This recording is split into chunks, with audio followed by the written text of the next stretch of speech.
మన ప్రభువును రక్షకునైన యేసుక్రీస్తు నామంలో ఈ వీడియోని వీక్షిస్తున్న మీ అందరికీ ప్రైజ్ ద లార్డ్. ఈరోజు మనము ఈ యొక్క లెంటులో చివరి వారానికి వచ్చి ఉన్నాం. ఈరోజు లెంటులో 35వ రోజుకి వచ్చి ఉన్నాం. ఈరోజు మన యొక్క ధ్యానాంశం ఏంటి అంటే పరిశుద్ధ గ్రంథం నుంచి లూకా సువార్త 23వ అధ్యాయము 34వ వచనంలో అక్కడ ఏమని ఉంటుందంటే, యేసుక్రీస్తు ప్రభువారు శిలువ పైన ఆయన్ని అనేక మంది హింసిస్తూ బాధపరుస్తూ ఆయన్ని శిలువ మీదకి ఎక్కించినప్పుడు అవన్నీ చూస్తూ ఏం చేశాడంటే, తండ్రి వీళ్ళు ఏం చేస్తున్నారో వీళ్ళకి తెలియదు కాబట్టి వీళ్ళని క్షమించు అని చెప్పాడు.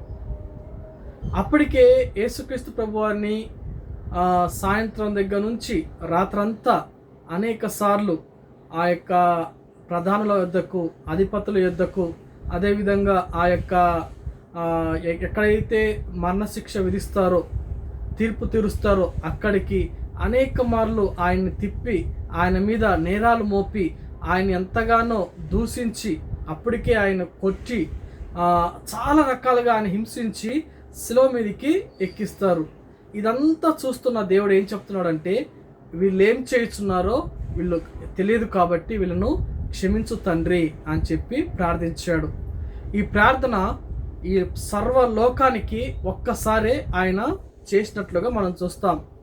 అందుకే అపోస్తలుడు పౌలు కూడా బైబిల్ గ్రంథంలో ఏం చెప్తాడంటే, ఆయన ఒక్కడే, హెబ్రీలు రాసిన పత్రికలో ఆయన ఒక్కడే మనందరి పక్షంగా, ఆయన ఒక్కడే ప్రధాన యాజకునిగా మనకి ఆయన ఒక్క మారే మన యొక్క పాపాలని మనలో ఉంటున్న ప్రతి విధమైన దోషాలని, ఆ శిక్షను ఆయన ప్రధాన యాజకుడిగా ఆయన్ను మోసుకొని ఆయన ఏం చేశాడంటే, కల్వరి శిలువలో ప్రధాన యాజకుడు ఎలా అయితే ఏటేటా బలి అర్పిస్తాడో ఆ విధంగా ఒక్క మారే ఆయన బలిగా అయ్యాడు అని.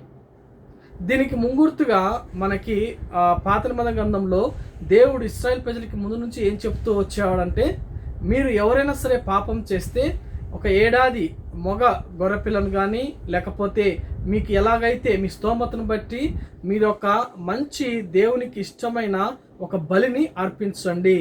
యాజకుడు ఎప్పుడైతే ఆ బలిని చేసి ఆ రక్తాన్ని చిందిస్తాడో, ఆ రక్తాన్ని తీసుకొని ప్రోక్షిస్తాడో ఆ పాపము పోతుంది. ఇది ఒక కట్టడిగా యేసుక్రీస్తు ప్రభువారు లేకపోతే యెహోవా దేవుడు ఆ యొక్క పాత నిబంధన గ్రంథంలో ఇశ్రాయేలు పక్షంగా చేస్తూ వచ్చాడు. దేనికి అంటే, నూతన నిబంధన అంటే యేసుక్రీస్తు ప్రభువారు వచ్చిన తర్వాత ఆ నూతన నిబంధనను జ్ఞాపకార్థం లేకపోతే నూతన నిబంధన కోసము ఆయన ఒక ఛాయగా ముందుగానే పాత నిబంధన గ్రంథంలో ఆయన ఒక బలిని ఏర్పాటు చేశాడు. కానీ ఆ బలి ఎలాగో ఉండేదంటే, పాపం చేసిన ప్రతిసారి ఆ యొక్క యాజకుని దగ్గరికి వెళ్ళిపోవడము, బలి అర్పించడము, రావడము. ఆ విధంగా యాజకుడు ఏం చేసేవాడంటే ప్రతి బలిని చేసేవాడు. దానికంటే ఒక ముగింపు ఉందా అంటే లేదు.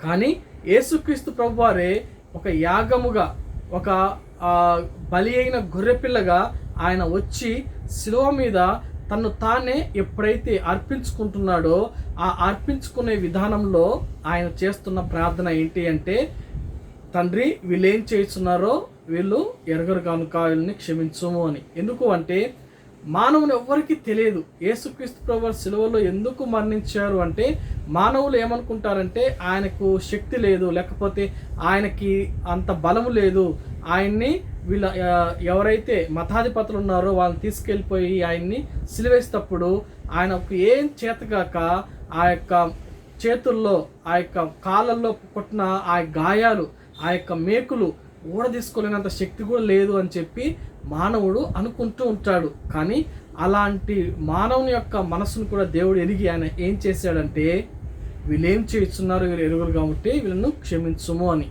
ఆ రోజుల్లో అక్కడ ఎవ్వరికి తెలియదు. ఆయన్ని ఎంతోమంది ఆయన స్వస్థపరిచాడు, ఎంతోమందిని ఆయన బాగు చేశాడు, చాలామందిని ఆయన చనిపోయినప్పుడు తిరిగి బతికించాడు.